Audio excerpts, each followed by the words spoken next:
Procedohen nga policia e Lushnjës dhe e Fierit 5 shtetas për vepra të ndryshme penale. Specialistët e sektorit të qarkullimit rrugor arrestuan në flagrancë shtetasin GX 20 vjeç banues në Lushnjë, pasi u kap duke drejtuar automjetin pa leje.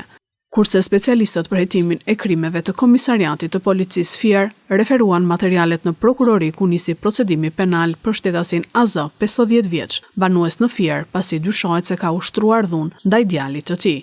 Gjithashtu, ata referuan materialet në prokurori ku nisi procedimi penal për shtetasin DC 31 vjeç, banues në fshatin Peshtani Madh, pasi dyshohet se ka ndjekur një shtetase 20 vjeçe.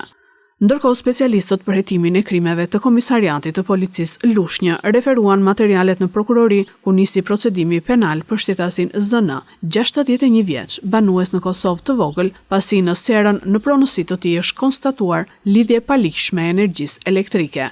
Dhe referuan materialet në prokurori pasi ka kallëzuar një shtetas 77 vjeç, banues në Lushnjë, se gjatë natës i kanë vjedhur motomjetin që e kishte lënë përpara banesës. Punohet për identifikimin dhe kapjen e autorit. Materialet procedurale ju referuan prokurorisë pranë gjykatës së shkallës së parë të jurisdiksionit të përgjithshëm Fier për veprime të mëtejshme.